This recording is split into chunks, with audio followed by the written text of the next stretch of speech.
Something rather interesting happened yesterday. You may remember that a couple of days ago I did a video showing some logs from my Amazon Insider talking about the upcoming anime, War of the Rohirrim, and how in all due likelihood, judging by what we could see from behind the scene and Amazon's prepared marketing campaign for it, that it was going to be a current year girl boss take on Lord of the Rings. Hardly surprising, but certainly disappointing. And Warner Brothers elected to confirm these leaks by issuing a copyright claim for the video. So if anyone was ever doubting the authenticity of my Amazon Insider, here we go. As what Warner Brothers specifically claimed was LOTR Yule log 16K. I don't even know what the hell that's supposed to mean. I'm pretty sure Warner Brothers doesn't know what that's supposed to mean. And hell, even the idea of Warner Brothers issuing a copyright claim on Amazonian logs is retarded enough in and of itself. So the only real explanation for why they're doing this is probably because they know by now that having your thing accused of being woke is extraordinarily bad PR. This is the application of the mark of Satan that we've talked about so frequently, with how we need to turn the very implication of something being woke into a near-death sentence. It is what happened with Furiosa, a Mad Max saga, which I watched recently and is an entirely decent enough movie. It's nothing particularly special, but it is certainly serviceable. It's not as good as the previous one in my opinion, but it does a lot of the same things, and I actually quite enjoyed watching Thor in that one, as Chris Hemsworth is just a fun and engaging actor, straight up. But why did it bomb?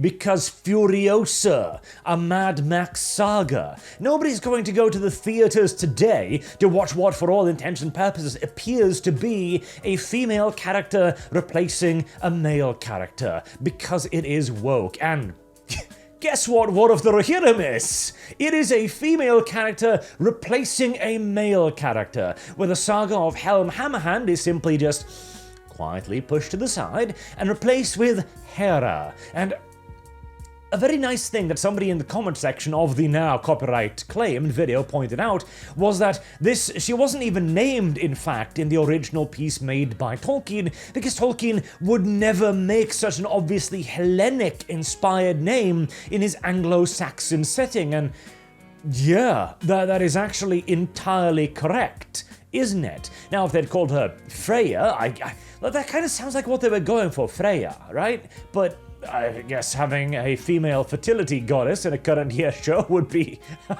insensitive in and of itself, so Hera it was. And by all intents, by all indications anyways, it seems that she is going to be the main character. She is going to be rebellious, strong, fierce. She's going to talk to great eagles and find a secret tribe of Amazonian warriors. All of this shit. All whilst fighting the orcs single-handedly, making up for the countless mistakes of those silly, silly menfolk. And oh boy. Yeah, I get why you would want to remove that video, Warner Brothers, but allow me to teach you a couple of lessons here. The first and foremost is that if you try to suppress this information, it will only get louder. I damn near guarantee you that. And secondly, you're not really going to lessen this impression here. Like, this is not how you do it. And hey, Warner Brothers, this might sound a little bit facetious, but I'm honest here, okay?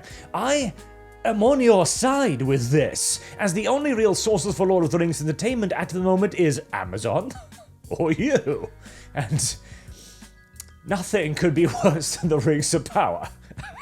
Actually, genuinely nothing could be worse than the Rings of Power. Warner Brothers, I want you to make good Lord of the Rings stuff, but oh god, you've been stuck like 10 years behind everybody else. You jumped on the superhero bandwagons way too late, and then you rushed it, allowing Marvel to run all over you and stomp you into the dirt despite you having the bigger and better catalogue of heroes. And now you are going to do the exact same thing again with the rest of your entertainment, as what you appear to be making here with War of the Rohirrim is outdated by a solid decade. And let's actually talk a little bit about the Mark of Satan here, shall we? So a recent example of this is Tales of Kenzera Zhao, developer Surgent Studios hit with layoffs. So this game right here recently announced they had to fire a bunch of their staff after having spent long times recruiting them, etc. They finally managed to release their game, they were super happy, and then it simply didn't sell. They didn't get the sales numbers, they couldn't keep the people on, and so now they had to kick them off. Well, okay. Why was this? Well, this might be part of the reason. So this is obviously the Sweet Baby Inc. detected site, and it says, mention on Sweet Baby Inc. newsletter, detected.com, that's the link, right? So let's have a quick look at the game itself, right? It has very positive reviews. It appears to be one of those games that I personally even have been champion for African developers to go, okay, we actually have quite a lot of mythology of our own. Now, frightening a little of it was actually recorded, and most of which was recorded by Europeans, but hey, it is better than bastardizing our mythology for their own stuff, so this is a great thing, right? And mechanically, just looking at the way it plays here in the trailer, looking at the screenshots, etc., it looks entirely solid. There doesn't look to be anything particularly weird or off about it. Granted, I haven't played it, and I'm not going to either, but it looks like a solid enough product, right?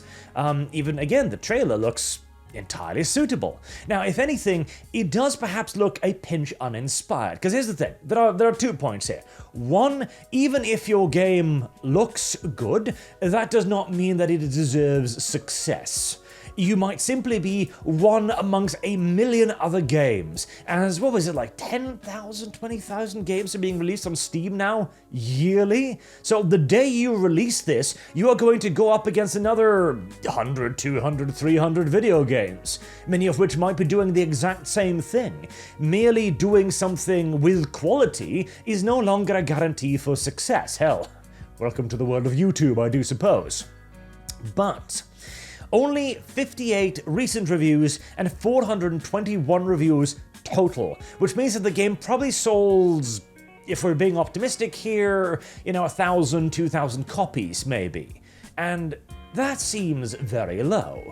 Now, one of the reasons why that might be is, of course, because Sweet Baby Inc. Detected is currently sitting at 408,000 followers. Almost 500,000 people, their first interaction with your game was to see somebody warn against it because you are associated with the woke. That is 500,000 customers that will immediately reject your video game on association alone. This is obviously an enormously powerful market force, and if you are a small game, and you already have to compete with another 200-300 games, not to mention the thousands that are already released, you cannot afford to scare off 500,000 people before you even click the Go Live button. This is the mark of Satan. This is what the studios are now beginning to realize, and it is, in almost absolute surety, what Warner Brothers saw as well with my video. Hell, it wasn't even gaining that much traction. What, 20,000 views in a day? That's a bit above average, but nothing particularly amazing for the channel, But now, well, we'll see.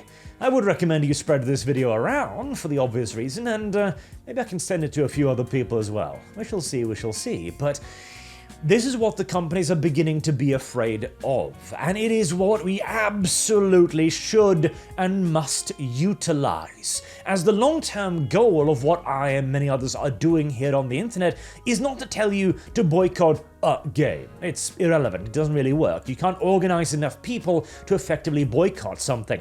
If there was an online campaign going, hey, boycott Tales of Kenzera Zhao, 99% of people would go, what even is that?